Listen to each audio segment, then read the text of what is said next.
You can spend 20 minutes studying and still discover that almost nothing comes back when the page closes. In this video, we will use the same 20 minutes differently. By the end, you will have a repeatable loop for learning one idea, testing it, repairing it, and making it survive beyond today. The loop is built around 3 well-supported moves: retrieve instead of only rereading, check the attempt, and return after a delay. The 20-minute length is not a magic number from a study. It is simply a practical container for doing those moves properly. Let us learn one thing for real: why Earth has seasons. Our finish line is not read the page. It is this: draw the mechanism and explain why the northern and southern hemispheres have opposite seasons. For 2 minutes, write what you already think. No source. No searching.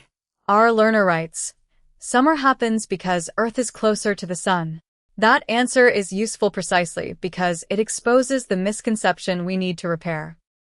Now study for 6 minutes, but only against the gaps. Earth keeps roughly the same axial tilt as it travels around the sun. When a hemisphere tilts toward the sun, sunlight arrives more directly, and the days are longer. 6 months later, the geometry reverses. The learner turns those facts into one diagram, not 6 pages of copied notes. Close the source for 8 minutes.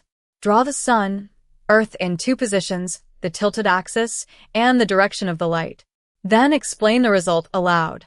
This is the part that feels slower than rereading. That difficulty gives us evidence about what can actually be produced without the page. In a classic experiment with prose passages, repeated study helped on an immediate test, but retrieval produced better retention after delays. Other work found benefits from repeated retrieval even after an item had already been recalled correctly. The lesson is not that every quiz is magical. It is that producing an answer can train memory in a way another exposure does not. Open the source and compare. Mark only 3 things: what was correct, what was missing, and what was wrong. Our learner keeps the axis, adds longer days, and crosses out the distance explanation.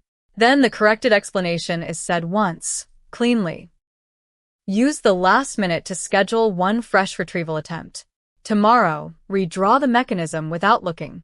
Later in the week, answer a changed question: why is it winter in Australia when it is summer in Europe?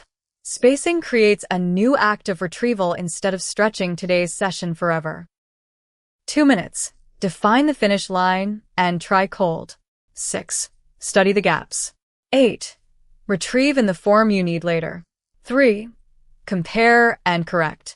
1. Schedule the next test. 2, 6, 8, 3, 1. That is 20 minutes. For vocabulary, retrieve meanings and produce sentences. For math, solve one problem without the example and explain each step. For a presentation, close the slides and deliver the argument aloud. Keep the mechanism even when the output changes. Target, study, retrieve, correct, return. Try the loop once today with a topic small enough to finish.